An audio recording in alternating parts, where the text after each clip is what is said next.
la varianza del ejercicio número 3, que viene, ¿cómo se llama? Que viene en nuestro,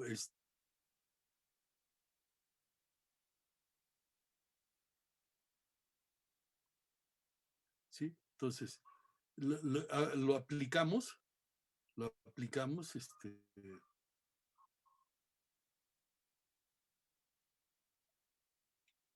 bueno, como sea, aquí veo un pequeño detalle. Bueno, entonces,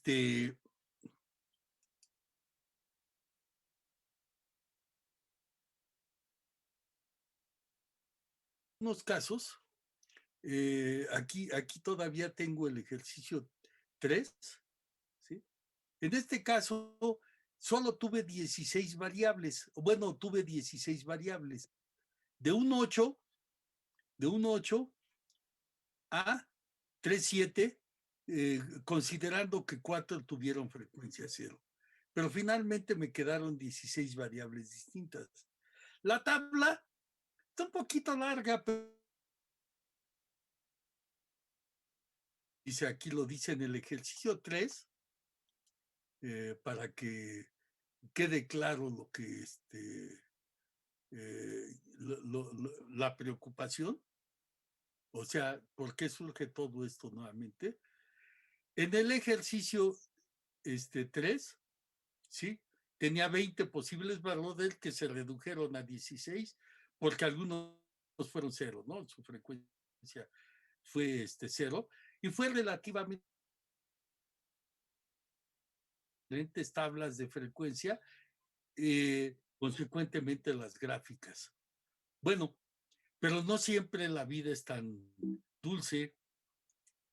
Nosotros vamos a enfrentar problemas donde haya pues más de 20, 40, 60, 100, cientos de posibles valores. Entonces imagínense, por ejemplo, en el caso que yo inicié, que tengo 58 posibles valores de X, ¿sí? Entonces, para hacer esa tabla de conteo, yo necesitaría unas tablotas aquí, ya con eso, considerando que me cupieran 20 por tabla, 20 renglones en el espacio que tengo, no pondría más, porque entonces sería ya no sería tan visible, tendría que ser unas letras muy pequeñas, ¿sí? Entonces me quedaría un trabajo sumamente laborioso, ¿no? Sería difícil de seguir adelante, de seguirlo, de hacerlo lo más eficiente posible. Entonces, cuando eso sucede, cuando el número de posibles valores de X, por ejemplo, son del orden de más de 20, ¿sí? A lo mejor si son 21 o 22, todavía los puedo hacer en esta forma. Pues llega un momento en que ya no es práctico, 30 para arriba, 25 para arriba posiblemente. Va a depender de lo que esté tratando, indudablemente. Pero bueno, la idea es que cuando hay muchos, aquí el problema, y eso es lo que luego no entendemos muchos, es que la estadística no es como la solución de una ecuación que es exacta, o la precisión de un trazo geométrico donde hay milímetros me hacen perder la línea y todo eso. Entonces, aquí hay un poquito de mangancha a ese respecto. Pues simplemente un valor, si yo estoy dando una medición en centímetros, ¿sí? Pues dependiendo de mis errores de paralaje, puedo decir que está en la clase anterior, ¿sí? O en la clase de arriba. O sea, puedo decir que tenía 161 centímetros o que tenía 162. Y no es no es, como se dice vulgarmente, no es de mala onda, no es ni es por grandes errores, sino porque simplemente hay casos que no me es posible determinar con exactitud a dónde lo arrojo. Bueno, entonces, debido a eso, entonces, en estos casos, me conviene, ¿sí?, hacer lo que es un agrupamiento, ¿no? Un agrupamiento. O sea, ¿qué es un agrupamiento? Poner más de dos o más valores, ¿sí?, en un renglón. Eso es un agrupamiento. O sea, por ejemplo, aquí yo pude agrupar esto para hacer la tabla más pequeña. Los pude poner de dos en dos y la tabla se me hubiera reducido, eh, reducido, ¿sí?, a 10 renglones. O de 3 en 3 y se me hubiera reducido a 7. Ahorita vemos que me aclaro más esto. Entonces, la cuestión siguiente es, ¿cuántas clases hay que formar? En la literatura se me recomienda formar de 6 a 20 clases. ¿De quién va a depender estas preferencias? ¿Sí? Pues del que está haciendo el trabajo, cuál es la importancia del mismo, ¿sí?, de lo que quiere ver. O sea, va a haber diversos factores. Sí, claro, al principio, como forma de práctica, a lo mejor soy flojo y me tiendo a hacer el número mínimo de clases, pero a lo mejor me interesa hacerlo detalladamente y hago el número máximo de clases. Sin embargo, hay algunas reglas empíricas, ¿sí? Sí estoy compartiendo mi pantalla, ¿verdad? Sí, profesor, se ve. Sí, Sí, profe. hay algunas reglas empíricas que determinan ese número. Un número ni siquiera es algo que no es inviolable, no es cierto. Yo puedo hacerlo a mi antojo y no hay ningún problema, siempre y cuando, ¿sí?, me sujete como esta reglita empírica. Menos de 6, los datos estarían muy aplastados. Más de 20 clases, nuevamente me meto al problema de manejo de tablas. Entonces, estos me manejan que es el número óptimo de clases, pero realmente no existe eso, ¿eh? Porque finalmente esas reglas, tanto una es la regla de Sturges como la regla de la raíz, finalmente son empíricas, ¿sí? Parten de lo que se hace en la cotidianeidad, ¿sí? Sin embargo, pues puedo brincar esas trancas. Entonces, tanto un software, y son importantes esas reglas, porque entonces el software no puede pensar por mí, simplemente a él sí le debo de dar una regla para estos casos óptimos. Entonces, tanto un software alojado dentro de una calculadora gráfica con aplicación estadística, usan estas reglas para hacer el agrupamiento. Hay calculadoras, yo les decía, por ejemplo, está en Texas Instruments, hay una estrictamente para manejo son financieras y estadísticas, ¿sí? Nada más para eso sirven. ¿Y cómo se llama? Y yo le meto datos y ellos me los agrupan. Y estos dispositivos los agrupan. Desafortunadamente ya aquí, al dar por línea, pues ese tipo de situaciones ya no me es tan fácil hacerlo, ¿no? Tendría que usar otros recursos y pues no, si llegara a encontrarlo, pues se los enseño, ¿no?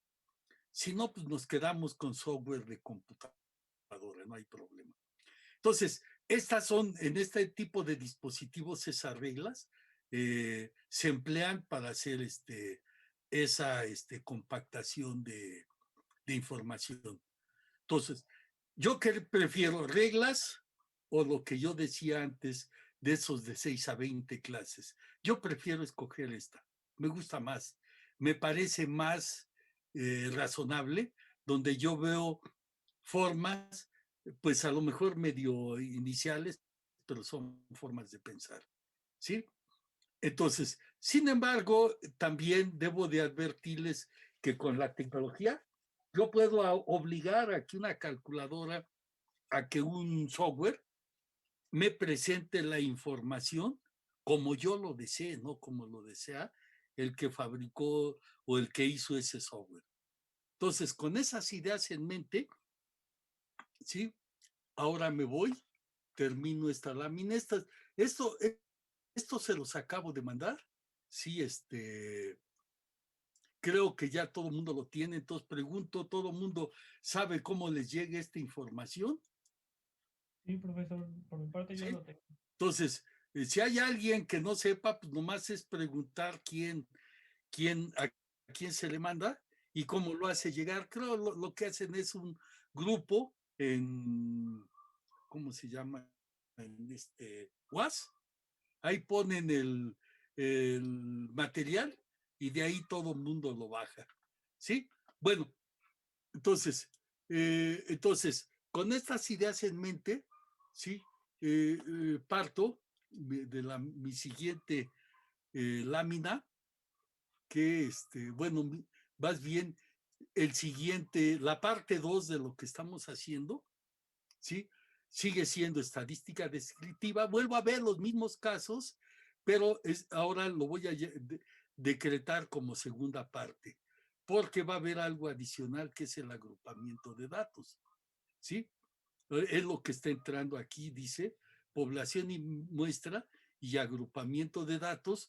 Y con esos datos agrupados voy a volver a hacer lo mismo que hice en el caso anterior, ¿sí? Bueno, entonces, siguiendo con esta idea, para ejemplificar lo anterior, tomemos el ejercicio 4 de nuestra lista de problemas. Profe, no está compartiendo su pantalla. Ah, perdón, exacto, ahí. Alértenme porque luego me engaña esta cosa, es fácil que uno esté ahí como loco pensando y todavía no hay. Ahí está, ya vi el cuadro. Es que de repente me aparece un cuadro verde, pero hay veces que desaparece y no sé si esto lo está haciendo con eficacia, ¿no? Entonces, para ejemplificar, ¿sí? Lo anterior, tomemos el ejercicio 4 de nuestra lista. Bueno, tomemos desde el principio, ¿no? Lo que había puesto. Entonces, decía, es estadística descriptiva, parte 2. Voy a ver población de muestra y en particular, anexo a lo que vimos anteriormente, el agrupamiento de representación gráfica, tales como histogramas, polígonos de frecuencia, etcétera. Luego va a venir cálculo de medidas de centralización y medidas de variabilidad. O sea, es una segunda parte. ¿Sí? Bueno, entonces, para ejemplificar, tomemos el ejercicio 4 de nuestra lista de problemas. Podemos asomarnos rápidamente al problema 5 y 6. Dice, los valores, el ejercicio dice, los valores de resistencia a la sobrecímetro, 6 pulgadas y longitud 12 pulgadas, ¿sí? Entonces, agrupar los datos en clases y hacer la representación de ellas en histogramas, polígonos de frecuencia, hacer los cálculos, etcétera, etcétera. O sea, es todo lo mismo que hicimos, no está escrito todo, pero ahí están los datos del problema 4. Decía, ya habíamos identificado que el valor mínimo era 408. ¿De acuerdo conmigo? Sí. Y el Sí, máximo aquí ya los tengo perfectamente ubicados, era 465. Entonces, mi rango, que es el máximo, que es 465, que aquí lo tengo, y menos el mínimo, que es 408, aquí lo tengo, el rango es 57. Por lo que se dijo anteriormente, quiere decir que hay 58 posibles valores de la variable X, numerados desde el 408 hasta el 465, son 58 posibles valores. Y aquí puse entre comillas, son muchos para hacer lo que hice anteriormente, ¿sí? Entonces, me conviene, ¿sí? Formar grupitos de variables. Por eso se le llama agrupamiento, porque voy a formar grupitos, ¿sí? Por ejemplo, si tomara de dos en dos, en dos, es evidente que yo necesitaría, ¿sí? Si los tomara de dos en dos, resultaría evidente que yo necesito 29 grupos. Si son 58, si los formo por parejas, ¿cuántas parejas formo? 29. 29. Si los formo por triadas, son muchas, siguen siendo muchas 29. Si los formo por triadas, de 3 en 3, me quedarían 19 grupos y uno con una sola observación. Entonces, siempre que haya una observación de más, ¿sí? Me recomiendan hacer un grupo más. Entonces, tendría que hacer con esto de 3 en 3, 20 grupos. De 4 en 4, sí me van captando la idea. De 4 en 4, tendría 15. ¿Por qué? Porque 4 por 15 son 60. Sin embargo, 4 por, por 14 apenas son 56, pero son 58, entonces tengo que poner una clase más. Y así puedo, ese tipo de análisis vale la pena hacerlo para que yo me dé cuenta de lo que estoy haciendo. Y eso es lo importante. Yo, por eso decía que la diferencia entre el álgebra misma y la estadística es que a la estadística yo le puedo dar un sentido a las cosas, puedo saber de qué estoy hablando. Y en el álgebra, pues más cuando se meten con números complejos, ¿no? ¿Cómo que la raíz de un valor negativo y yo encuentro un número imaginario? Pues sí son imaginarios porque solo aparecen en las mentes calenturientas de los matemáticos, pero yo no veo en forma concreta que es un imaginario, sin que piensen que estoy en contra de lo matemático, ¿no? No, yo soy matemático, más que ingeniero, a estas alturas soy más matemático que ingeniero. Pero vamos, si tú no necesitas esa profundidad matemática, pues seamos más prácticos. Y esto es lo que me permite la estadística, saber, ¿sí? ¿De qué estoy hablando? Entonces, en la literatura, como los dije, recordando que se recomienda agrupar los datos entre 6 y 20 categorías. Esa es una recomendación. ¿Quién la hace? Pues los estadísticos viejitos, cuando no inventaban estas reglas, que pues incluso busquen y van a ver que no todos los libros lo traen. Ahora es más fácil porque se pueden meter a internet y pónganle regla de Sturges y es un logaritmo, pero yo siempre he cuestionado, ¿y de dónde sale ese mugroso logaritmo? ¿A quién se le ocurrió? ¿Cuáles son sus bases teóricas?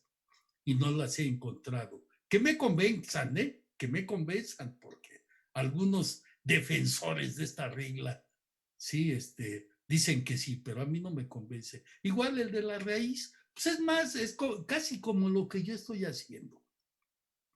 Entonces, vuelvo a mencionar que hay dos reglas, al menos, hay más, yo son las que recuerdo. La regla de Sturges, el otro es la regla de la raíz. Al último se las pondré por ahí, la busco y les pongo las dos. Y les digo, en este caso, cuántas clases me recomiendan hacer. Pero insisto, no me... Como los datos no generalmente son muy uniformes, ¿sí? No se comportan como yo quisiera, se comportan como se les antoja. Sí, son muy chistosos estas cosas, ¿no? Bueno, entonces, pasando esto, entonces, la tecnología de las calculadoras y computadoras tienen aplicación estadística con capacidad. Perdón, déjenme, estoy aquí admitiendo. En la tecnología de las calculadoras y computadoras que tienen aplicación estadística con capacidad de agrupamiento de datos, por lo general usan esa regla de Sturges. Sin embargo, debo de advertirles que aún con estos softwares de ya sea en calculadora o en computadora, ¿sí? Yo puedo hacer lo que a mí más me plazca, ¿sí? Yo puedo hacer lo que me plazca y en lugar de tomar ese número óptimo, puedo poner el que quiera con la misma tecnología como en algún momento se los voy a enseñar, ¿no? ¿Sí? Entonces, yo puedo elegir a partir de estos software, también puedo escoger un tamaño que a mí se me ocurra que es mejor para mi trabajo que voy a hacer. Entonces, en resumen, lo que yo dije anteriormente, si yo tengo 58 valores distintos y los quisiera agrupar, ¿sí? En el número máximo de grupos, lo divido entre 20, me da 2.9 y siempre aproximo, ¿sí? Al valor superior, ¿sí? Porque no me conviene meter decimales para que sean exactos. O sea, de acuerdo a la precisión de mis datos. En el caso anterior manejaba décimos, pues mi precisión desde décimos, pueden ser centésimos, pueden ser milésimos, etcétera. Entonces, esto me daría el tamaño más grandote que sería recomendable, ¿sí? Y si yo tomo esos 58 y lo divido entre el número mínimo de clases, entonces estaré obteniendo el tamaño del grupo máximo de variables que debo de poner. Entonces, las variables me convienen agruparlas de 3 a 10 valores simultáneamente, ¿no? ¿Sí? Entonces, como yo soy muy salomónico, bueno, antes de eso, ¿sí? Vuelvo a repetir lo que ya había dicho en otro momento. O sea, es recomendable agrupar los datos en grupos de 3 que nos resultarían 20 grupos, 20 clases. De 4 en 4 resultarían 15 clases, ya lo había discutido, etcétera, hasta de 10 en 10 en el que me resultarían 6 clases. Entonces, yo como soy Contreras, mi apellido Contreras, Miguel Mercado Martínez, Contreras, sí, elegido de Contreras, voy a tomar un valor intermedio, voy a tomar de 5 en 5. Si agrupo de 5 en 5, 5 por 12 son 60 y yo voy a tener 12 clases. 12 clases, ¿sí? ¿Y cuáles serían estas clases? Entonces, aquí ya lo había hecho al principio. Decía, yo empiezo mi primer clase. Hasta aquí hay preguntas, perdón. No, profesor, No, todo profe. bien. Todo bien. Simplemente estoy repitiendo lo de ayer, ¿eh? Ya ahora más formalmente porque ya completé mi presentación. Decía, de la primera clase sería de 408, 8, 9, 10, 11, 12. Cuento con los dedos. La siguiente es 13, 14, 15, 16, 17. Y así sucesivamente hasta agotar, ¿sí? Hasta agotar, ¿sí? El máximo valor que es 465, no, no hay que perder de vista que mi número máximo es 465, ¿sí? Y aquí surge el primer problema, que aquí llega hasta el 67, pero nada más tengo hasta el 65. Quiere decir que estoy inventando dos datos que no tienen mis datos, pero hay una recomendación, acá la tengo arriba. Otra recomendación, ¿sí? La primera es agrupar de 5 a 20. La siguiente recomendación es que todas las clases sean de igual tamaño para no tener problemas de graficación. No me voy a meter en ese problema, pero tendríamos problemas de graficación porque voy a al último se trata con áreas como van a verlo cuando vea el repaso de normal que voy a hacer. Al atender la siguiente recomendación, ¿sí? Entonces, como deben de ser de igual tamaño, la siguiente recomendación es que si yo me estoy pasando aquí 2, ¿sí? Lo divide entre 2, que es una, y una la agrego al principio. O sea, esto de agregar es que me tengo que regresar una para que aquí me quede con además. Entonces, siempre que haya un número par, va a ser mitad arriba, mitad arriba, mitad arriba, mitad abajo. ¿Sí? Pero habrá casos donde sea un número impar. Entonces, si fueran, por ejemplo, 5, ¿sí? Entonces, 5, pues no es divisible entre 2, son 2,5. Entonces, ¿qué haría? Poner aquí 2 y acá 3, o invertirlo. Aquí 3 y acá 2. ¿Sí? Entonces, eso es lo que se llama centrar el error, que es otra recomendación. Hay que centrar el error. ¿Sí? Aquí lo que acabo de decir es lo que estoy diciendo. En los datos del ejercicio se observa que X máxima es 465. Sin embargo, la tabla tiene hasta 467. Se excede con dos valores que no están en los datos de la muestra. Se recomienda que ese exceso se reparte entre la primera y la última clase y entonces, eh, como consecuencia, ¿sí? Voy a iniciar en 407, ¿sí? Y al final solo va a haber un valor de más, que es el 466. O sea que estoy repartiendo ese error que estoy cometiendo al considerar dos valores que no existen en mis tablas. ¿Sí? Luego se inicia el conteo. Entonces mi tabla efectiva será esa. Ya la teníamos, ¿no? Ya la teníamos. Simplemente estoy anotando todo lo que no había anotado, que lo dije, pero como esto se los mandé ya en un archivo de PDF, digo, en un archivo PowerPoint, entonces vale la pena repasarlo, ¿no? Para que quede entendido por si hay problemas de lo que sea. Luego, hicimos el agrupamiento y aquí está. Ahí está el agrupamiento. Y noten, a mí siempre me ha gustado esta gráfica.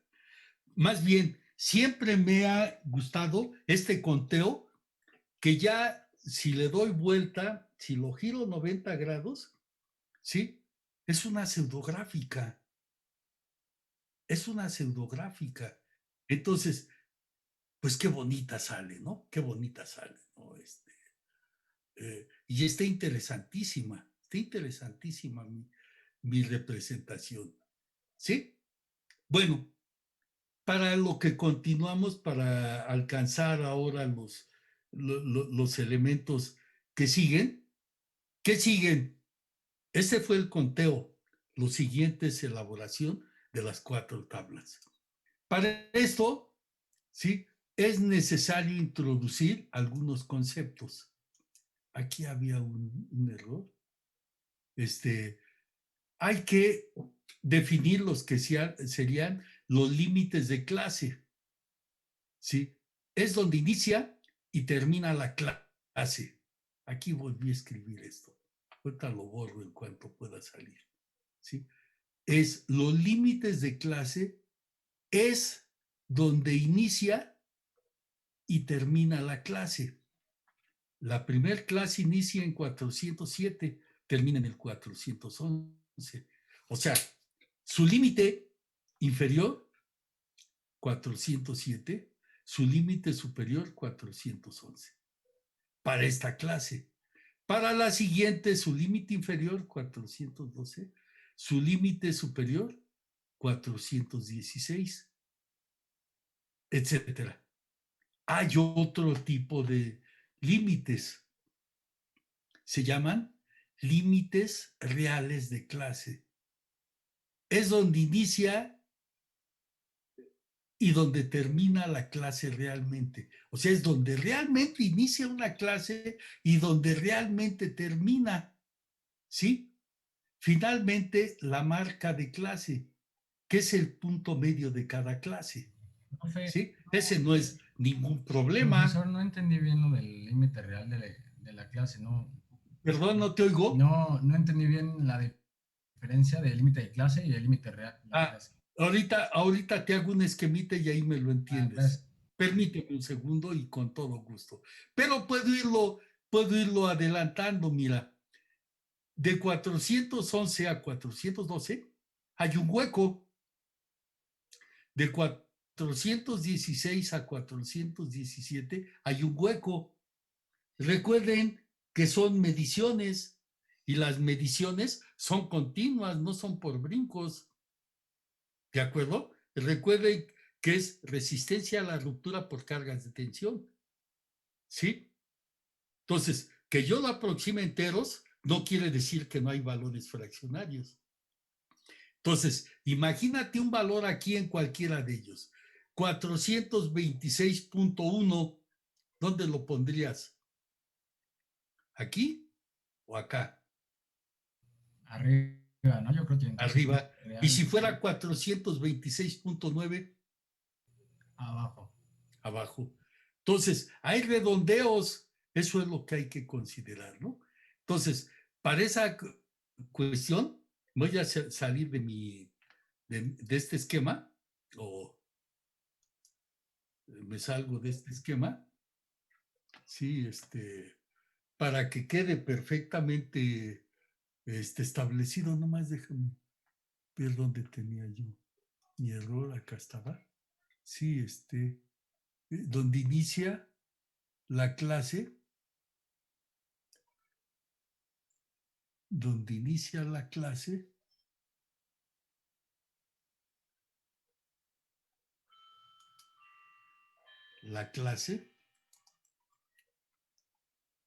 y termina la misma, vamos a poner. Bueno, ahí lo dejamos, aunque sea redundante, ¿sí?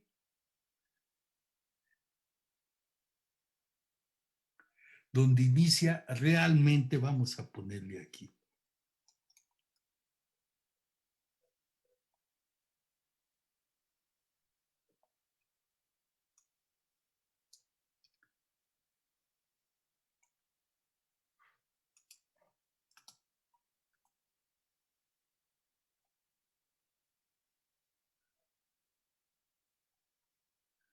Así que la clase,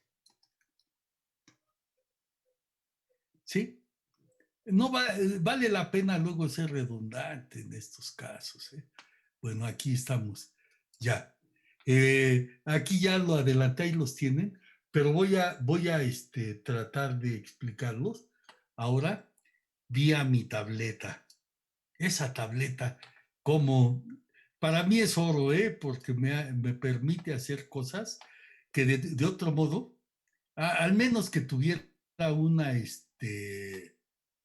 pantalla táctil, pero pues no tengo pantalla táctil. Pero aún así es es un poco más problemático sobre la pantalla porque por la forma de escritura no es tan fácil, ¿no?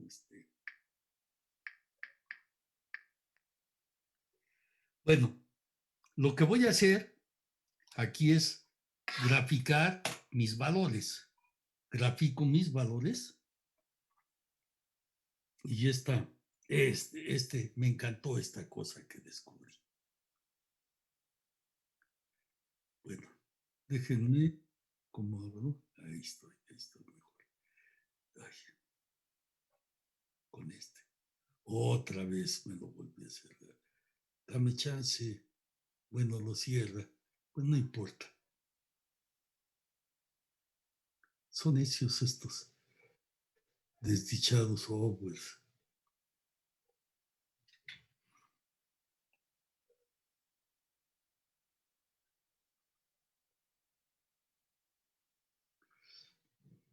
Esto que voy a poner es importante que lo tenga yo en mente o dame chance.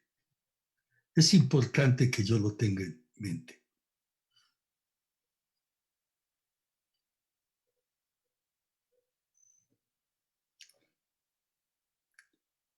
No lo puedo sujetar. Pero, por ejemplo, voy a suponer que cada cuadrito tiene 2 unidades, ¿no? Entonces, el primero era de, ¿cuánto es? 400, ¿qué? 6, ¿verdad? 406, 7, 8, 9, 10, 2, 4, no, era ¿cuál? 407, perdón, no estoy yo, 407, 8, 9, 10, 11 a 411. El siguiente es de 412, 13, 14, 15 a 416. 416. El siguiente, 4, 17, 18, 19, 20, 21. A 4, 21. El siguiente va de 4, 22, 23, 24, 25, hasta 26, ¿verdad? A 4, 26. ¿Sí voy bien? A ver, 12 y 4, 16, 21, 22 a 26. Entonces, el otro es de 4, 27 y así sucesivamente. Entonces, voy a recalcar esto. En mi primer segmento que escribí, aquí está la primer clase. Aquí la segunda. No. Aquí la segunda. ¿Me explico? En cuanto haya algo oscuro, protesten, ¿eh? Sí, profe, todo bien. Hasta ahorita todo bien, ¿no? A ver. 21. Ah, no, no. Ese está mal. Ese quedó mal. Ese es de acá. Aquí. Y esto continúa hacia allá. Continúa allá. Bueno, los que yo escribí aquí en negro son precisamente lo que les estoy llamando límites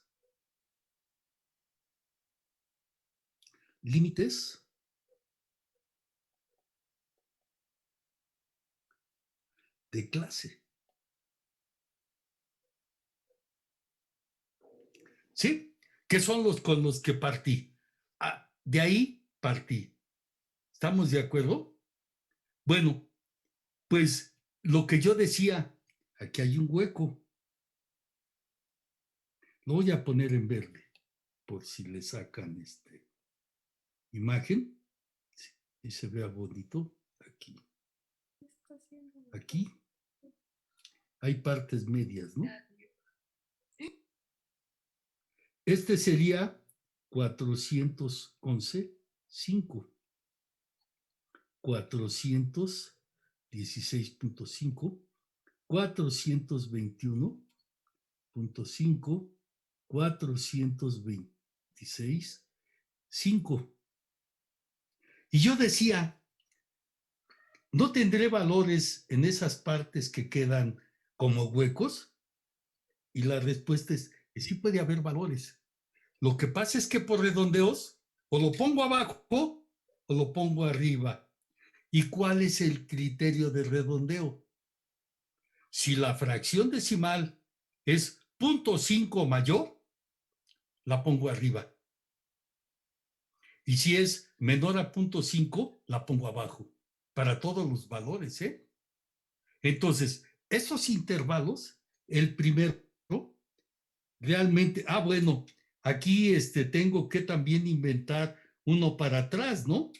Sí, aquí estaría el 406. Este sería 406, que no estén mis datos, pero también aquí hay un medio que serían 406.5 para que sea uniforme. Cada clase, toda clase, se regresa media unidad hacia atrás, media unidad de medición y media unidad de medición hacia adelante. Aquí mi unidad de medición es un entero, pero en el caso anterior era un décimo, entonces son 5 centésimos para atrás, 5 centésimos hacia adelante. Y si fueran milésimos, son 5, 10 milésimas para atrás, 5, 10 milésimas para adelante.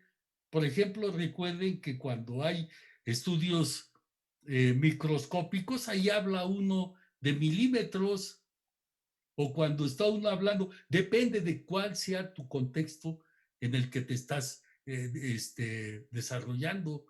Por ejemplo, si yo hablo de metales preciosos, ¿sí? De piedras preciosas, e incluso de marfil, me decían que ahora el marfil ya te lo venden por gramo, como ya está penado comerciar con el marfil, más si es en, ¿cómo se llama? Si lo traes en ¿cómo se llama colmillo? ¿Sí?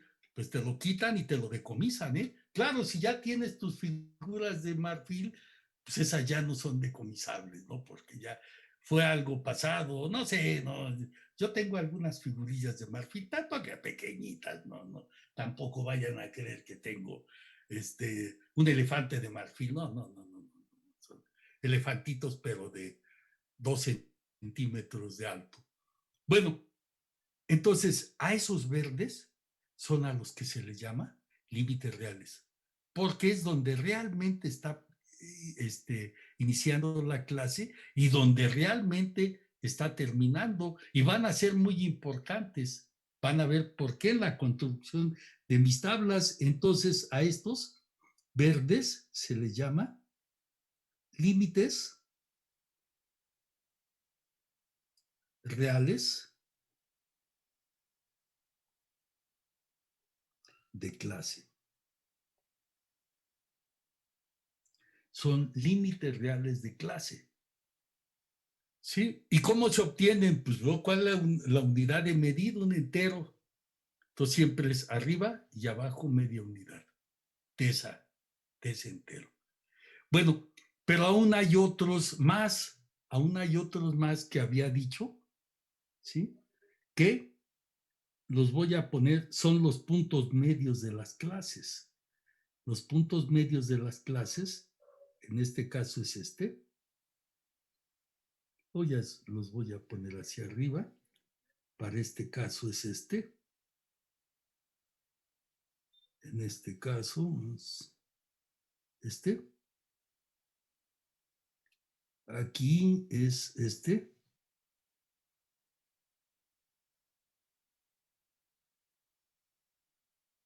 ¿Qué valores son? ¿Quién me dice?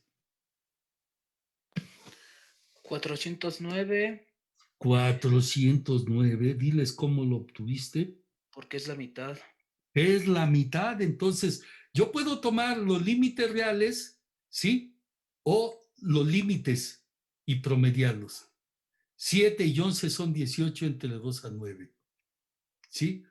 El otro es 12 y 4, 14. 16, 28 entre 2 a 14.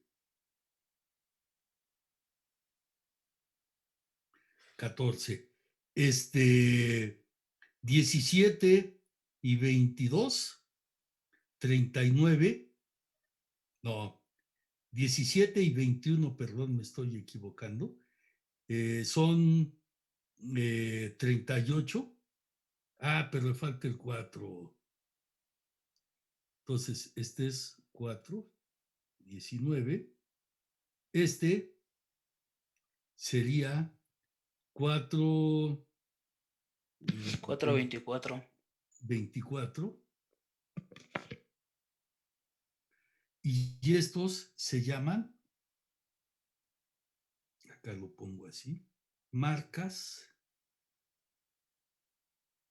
de clase. ¿Sí? Y vean otro fenómeno. Los límites reales, yo agrupé de 5 en 5. ¿Sí? Si saco la diferencia entre límites reales, ¿sí? Su distancia son de 5 en 5. 406.5 y 5, 411.5, y 5, 416.5, y 5, 421.5, y 5, 426.5. Lo mismo ocurre con las marcas de clase. 9 y 5, 14, y 5, 19, y 5, 24. O sea que encontrando el primero, si conozco el tamaño, ya no hay problema. Simplemente hay que sumar. ¿De acuerdo? Entonces, así como entre dos límites reales está una marca, entre dos marcas de clase es un límite real. O sea, promedien 409 con 414 y van a ver que son 411.5. 414 con 419, el punto medio es 416.5 y así sucesivamente. ¿Dudas? No, profe. No, pero Y esto es fundamental porque esta va a ser la base de mi graficación. Aquí ya aparecen otros elementos, pero allá voy, ¿sí? Entonces, me voy a salir de mi presentación. Yo les recomiendo que, como esto no está en el sketch de presentaciones, pues sáquenle copias, ¿sí? Y de veras yo también le puedo sacar una foto, ¿sí? Y mandarlo para que en otras cuestiones sucesivas lo tenga, pues acá está mi cámara. Sí, entonces lo voy a mandar a fotos, listo, guardar en fotos. Y ya después de fotos lo regreso a mis presentaciones. Qué buena idea tuve. Bueno, vean cómo va uno improvisando, ¿no? O va uno haciendo cosas que no estaban previstas. Entonces, aquí ya tengo en la presentación, tengo precisamente esto que les estoy diciendo. Profesor, Eh, hay unos compañeros eh, que están tratando de entrar. Ahorita lo recibo. Claro, gracias. Sí, diles que no se me salgan. No, no, luego hay problemas nada más presento la tabla y ya con gusto lo saco, ¿no? Entonces, aquí tengo la tabla.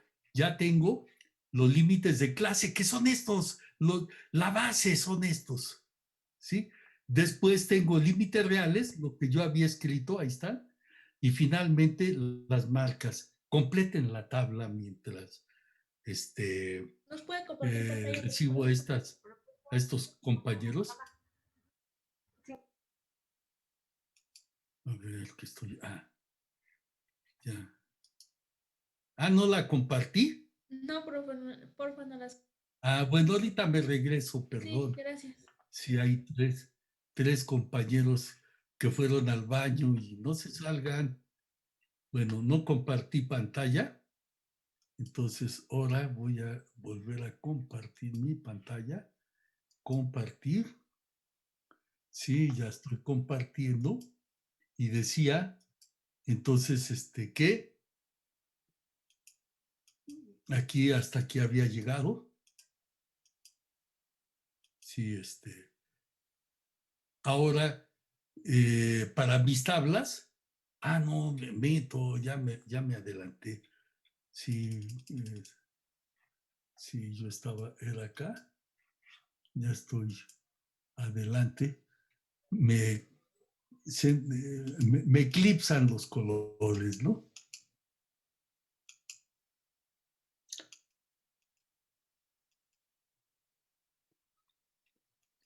Entonces, aquí en la última tabla estoy anotando eso.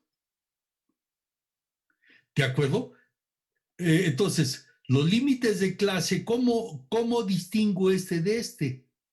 Bueno, pues muy sencillo, siempre entre el superior de esta clase y el inferior de esta clase hay un hueco, en todos los casos, ¿no? 11, 12, 16, 17, 21, 22, 26, 27. Sin embargo, acá coinciden, ¿sí? 11, 11, 5, 11, 5, 16, 5, 16, 5, 21, 5, 21, 5, 26, 5, 26, 5. ¿De acuerdo? Entonces este es igual a este. Y no, este es menos de 411.5. Y este es 411.5, ¿sí? O más. ¿De acuerdo? Entonces, no hay posible intersección entre ellos. ¿Sí? El otro. Más, no, sí, más de 416.5 o más, hasta antes del 421.5, etcétera, etcétera. Bueno, con esto, ahora sí, viene mi primer tabla. A partir de la información anterior se construyen las distribuciones de frecuencia correspondientes. Para la distribución de frecuencia absoluta, o sea, la primera tabla y la segunda tabla, en la primera columna, o sea, la de las variables, la X puede ser los valores de los límites de clase, ¿sí? Los primeros. Los límites reales, que en mi última tabla son los de la segunda columna, o bien las marcas de clase, ¿sí? Lo que yo prefiera. Comúnmente lo que prefiero es trabajarlo menos y pongo un solo valor. Entonces, no me van a decir qué son. Simplemente, si es un solo valor, asumo que son marcas de clase. Si son dos valores, son límites de clase. ¿Cómo me doy cuenta si son unos u otros? Pues por lo que dije, si el de la clase superior coincide con el de la clase inferior que le sigue, son reales. Si no coinciden, pues a secas son límites. Entonces, con esto en mente, ahí está mi primer tabla. Ahí está mi primer tabla. De vuelta la puse en negro para que la asocien. ¿Sí?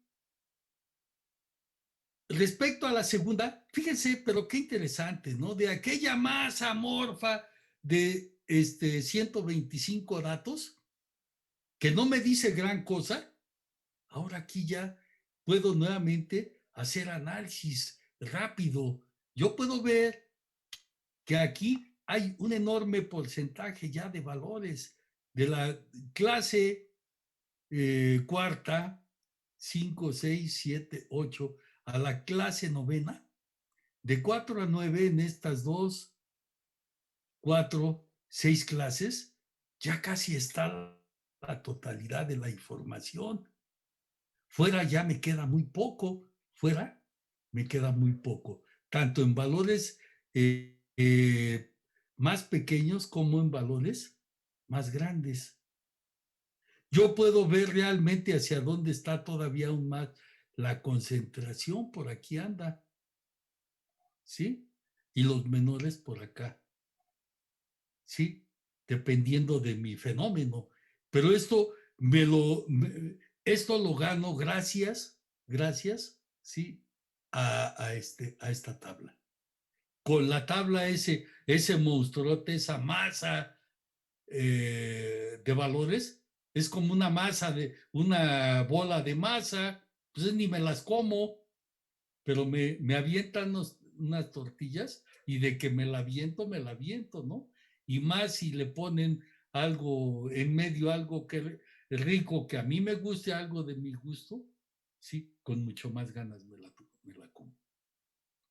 Bueno, ¿de acuerdo? Entonces, para la distribución de frecuencia relativa, simplemente es lo mismo, va a ser exactamente la misma gata, pero ahora cada valor de frecuencia lo voy a dividir entre la suma de frecuencias, ¿sí? Entre 125, que entre otras cosas debe de coincidir con el número total de datos. Si no coincide con el número total de datos, algo está mal. Algo está mal. ¿Sí? Entonces, estos valores fraccionarios, si los multiplico por 100, se me vuelven valores porcentuales. Y mi tabla puede ser una distribución de frecuencia relativa con valores porcentuales. Cualquiera de las dos son equivalentes. Bueno, para las siguientes dos tablas, ¿sí?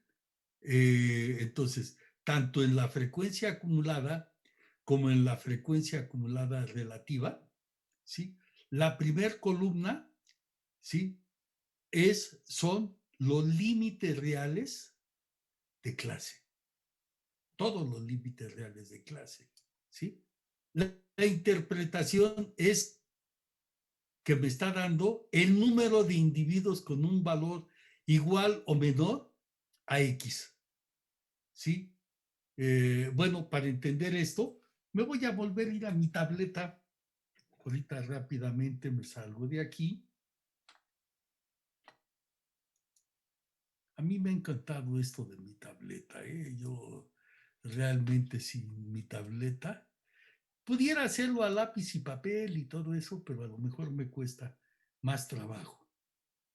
Sí, Bueno, para esto, ¿sí? Voy a decir, la primer clase tenía, si no me equivoco, en la primer clase yo encontré 3 valores. ¿De acuerdo? A ver, no los oigo rumorar. La primera clase tiene, la segunda tiene 4. Sí. ¿Sí? La Sí, tercera profe. tiene Profe. 7. ¿Sí? La siguiente tiene, creo que son 9.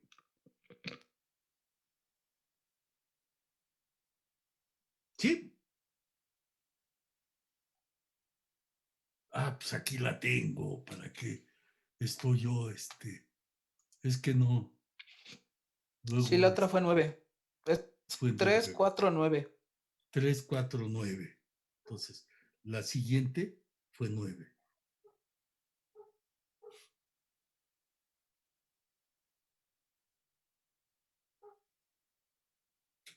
Bueno, voy a dejar esto. A ver.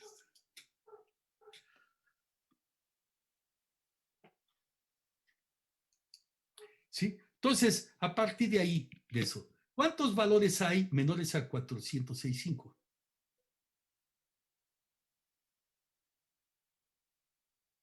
¿Hacia dónde quedan los menores? Hacia la izquierda. Menores o Hacia la izquierda. ¿Hacia dónde? Hacia la izquierda. ¿Cuántos hay a la izquierda de este valor? 406, pero ese no estaba, ¿no? Habíamos distribuido el Uno. error. ¿Cuál? No, a ver, me estás confundiendo con la escala, ¿sí? Y tu tabla de valores que tiene, las que salieron del experimento. ¿Cuántos hay? 1, el 406. ¿Cuál es? Me voy a regresar a mi tabla para que me lo señales. ¿Cuál sería? 406.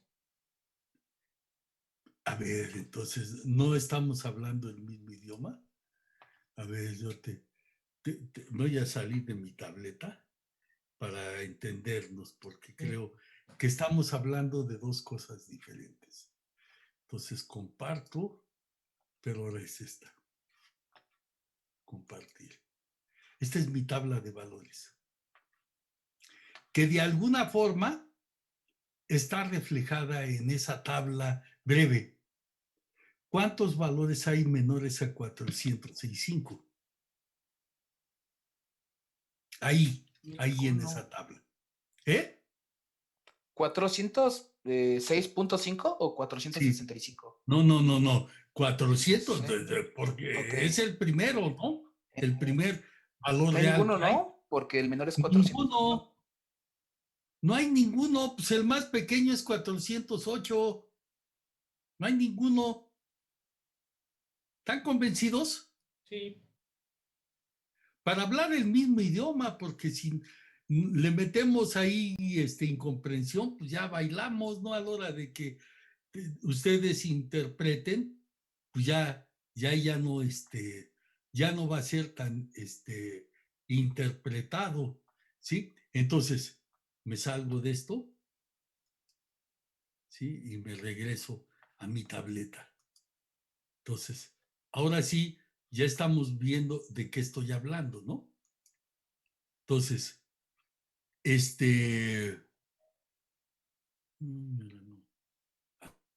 está. Por eso decía, ¿cuántos valores tiene mi tabla? Menores a 465. Ya quedamos que hay ¿cuántos? 0. Cero, no hay ninguno. Lo que pasa es que aquí hay dos dominios. Una es la escala y otros son los valores que me dio la muestra. Y yo estoy hablando de los valores que me dio la muestra, pero me estoy basando en esta escala. ¿De acuerdo? Bueno, ¿cuántos valores hay menores a 411.5?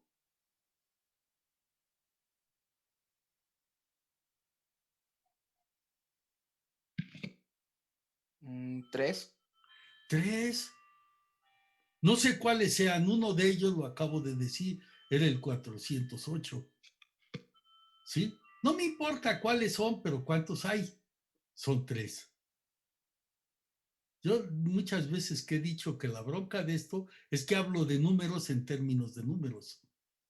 Si fueran colores en términos de números, sería más sencillo, pero aquí hablo de números en términos de números. Entonces, 3 son menores a este valor. Bueno, ¿cuántos hay menores a 416.5? 7. 7, porque son estos 3 y estos 4 también son menores. O muchas veces me dicen 4, caray, ¿y estos 3 no son menores? Claro que son menores. Entonces se acumulan 3 y 4, son 7 valores que son menores a 416.5. Y además lo puedo afirmar categóricamente, ¿sí? Este era 7, no era, no, es otro valor, ¿no? ¿Quién me dice? A ver si puedo arrastrar. Sí, la puedo arrastrar. Esto no es 7, este es 9. Voy a borrar. Este es Dame chance, goma. Pues ahora ya no me da chance de borrar. ¿Quién sabe por qué? Bueno, es que, ya vi que estoy cometiendo, que luego lo quiero hacer en la computadora. Y claro que no es que no es realizable en la computadora, se debe de hacer en la tableta. Este es 9.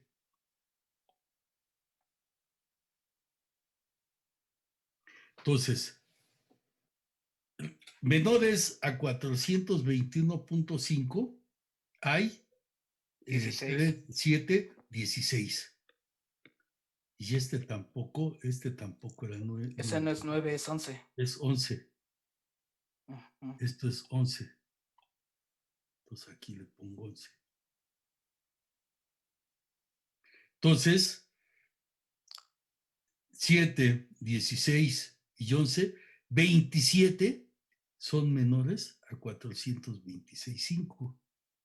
Pues eso es lo que dice la tabla en general, esta que había puesto acá. ¿Sí? A ver dónde ando. Primero hay que compartir. Y comparto esta. Nada más que es desde... No, es desde ahí. Es desde ahí. Compartir. Entonces, ¿quién sabe aquí? Iniciar votación, ¿quién sabe qué sea eso? Cuando votemos ya sabemos que ahí hay una votación. Sí. Bueno, entonces, ¿qué era? Preparación de diapositiva desde el principio. Entonces estoy aquí.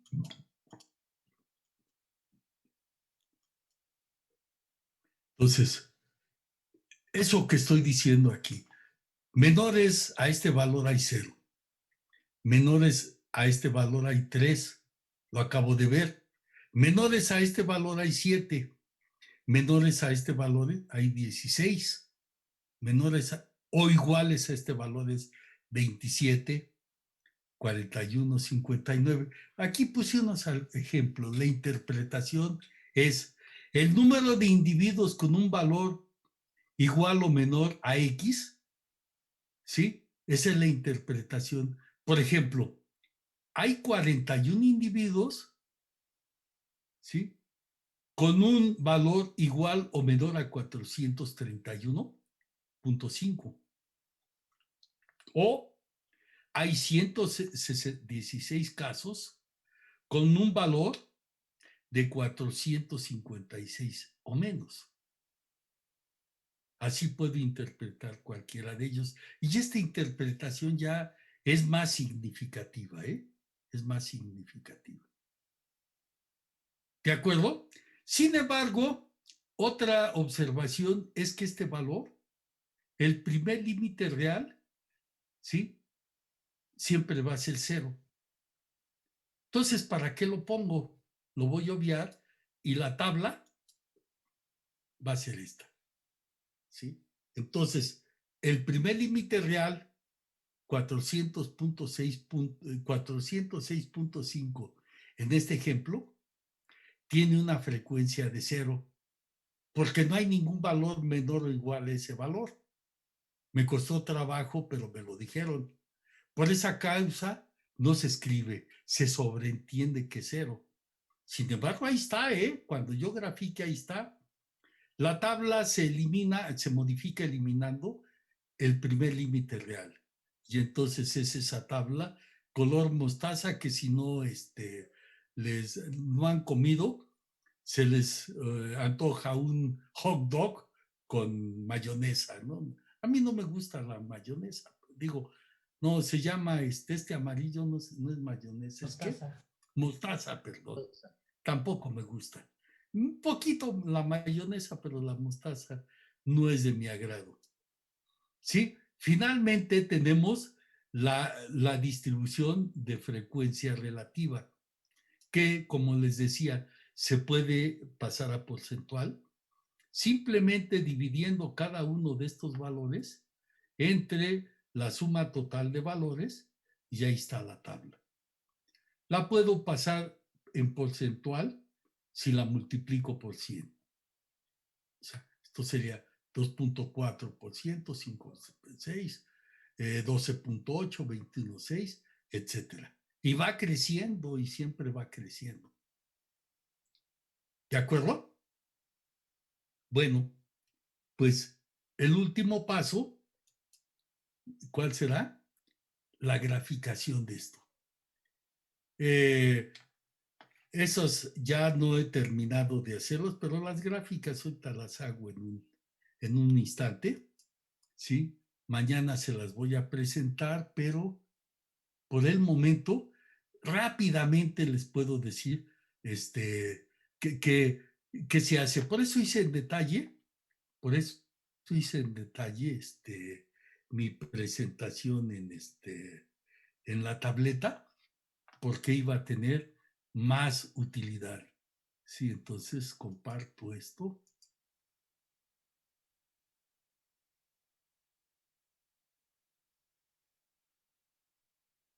Ahí está mi tableta, ahí está lo que puse yo. Obviamente que yo lo puedo tomar como un eje X. O sea, el que tiene más que nada la resistencia a la ruptura bajo cargas de tensión, ¿sí? De mis, ¿cómo se llama? De mis, estos cilindros de concreto. Entonces, aquí aparece, no va a haber gráfica, ahí no hay gráfica de puntos, no tendría sentido. Nomás hay histograma y polígono de frecuencia, ¿sí? Entonces, para el histograma es un conjunto de rectángulos, ¿sí? Y la base de cada rectángulo, aquí sí es clarísimo, la base de cada rectángulo, ¿cuál es? Pues la clase, empezando que va del límite real al límite real, del límite real inferior al límite real superior. Y la altura, ¿sí? Está acorde con la frecuencia. Entonces, yo normalmente lo que hago es, voy a hacer mi tabla, ¿sí? Y yo empiezo siempre, invariablemente empiezo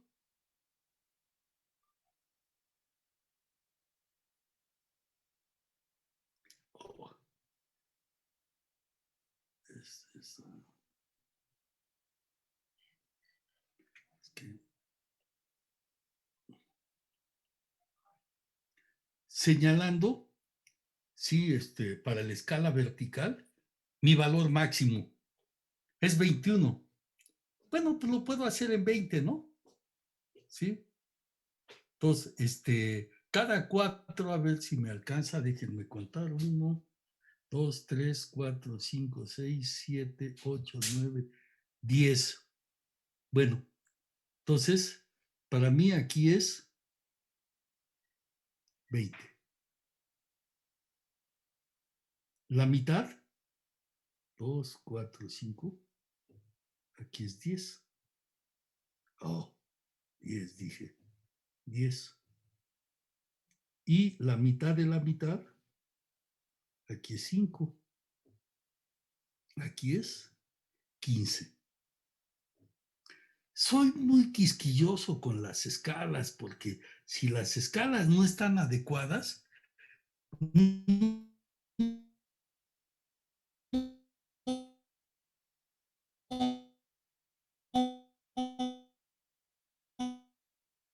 es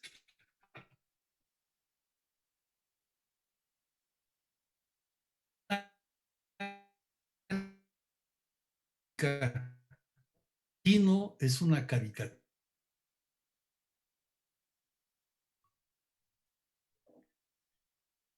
Y en estos casos, oye, pues qué.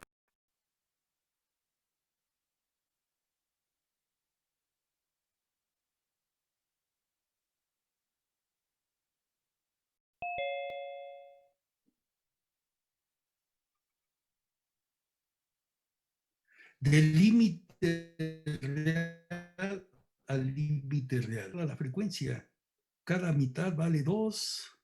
Aquí ya me falló un poquito. Es que no la puse aquí hasta abajo. Aquí realmente esta debería de estar hasta abajo. Pero bueno, ahí cometí ese error. Por aquí sería, no un poquito más arriba, el 3. 3, ahí tengo ese pequeño error. ¿Sí? Entonces, mi rectángulo iría así.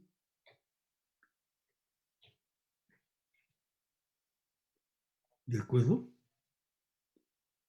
El siguiente, que es 4, 4, ¿verdad? El siguiente sería ahí. Ah, perdón, no es cierto. El siguiente va acá, 4.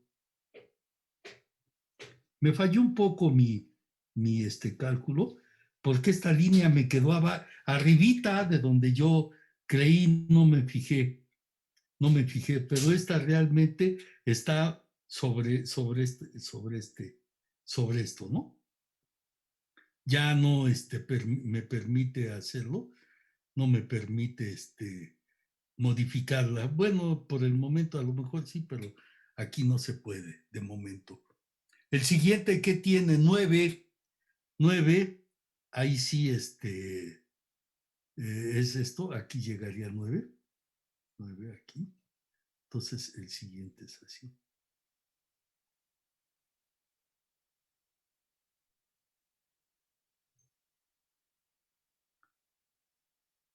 El siguiente, 11 iría por aquí.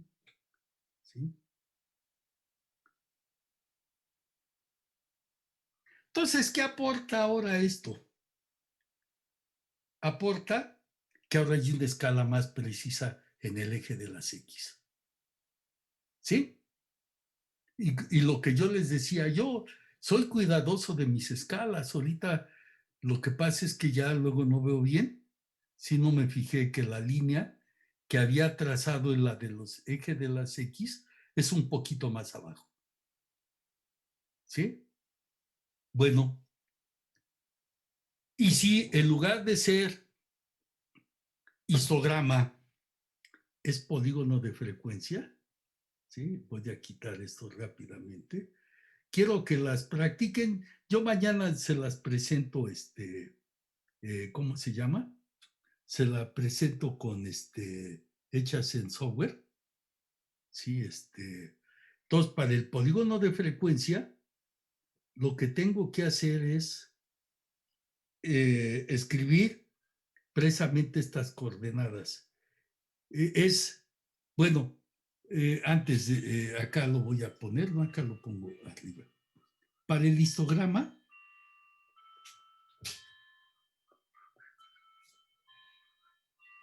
recomiendo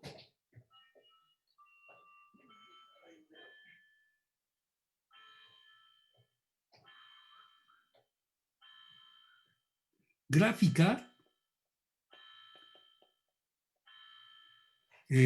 marca, no, límites reales contra frecuencia.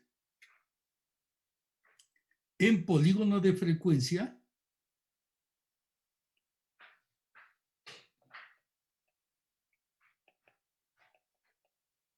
¿sí? Sería marcas contra frecuencia. Entonces, si hago eso, por ejemplo, la primer marca, ahí estaría el punto. Recuerden que para el polígono, primero trazo una serie de puntos. El siguiente punto estaría por aquí. El siguiente punto, 9, estaría por acá. 9, El siguiente punto 11 estaría por acá. Pero al igual que en el caso anterior, aquí es 7, debería de poner una clase antes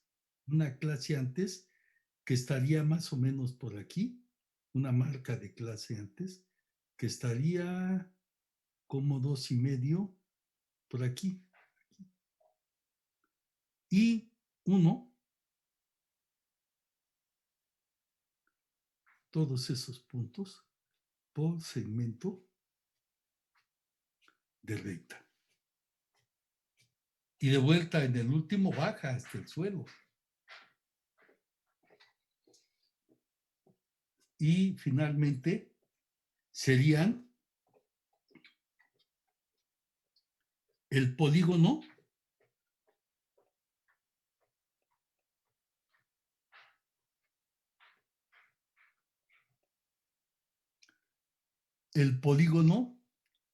de frecuencia acumulada.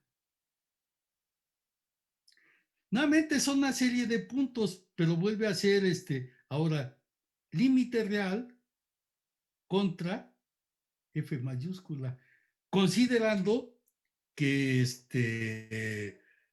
¿cómo se llama? Hay que tomar en cuenta ese primer límite real que yo desprecié. Y la última, sí, pues sería de vuelta límite real contra, ¿sí? FR. Mañana las traigo yo hechas. Sí, si me dan ganas las hago aquí con este software, o directamente las hago con Fathom. ¿Preguntas? No, profe. No. Nos vemos mañana. Si hay dudas, de todos modos, mañana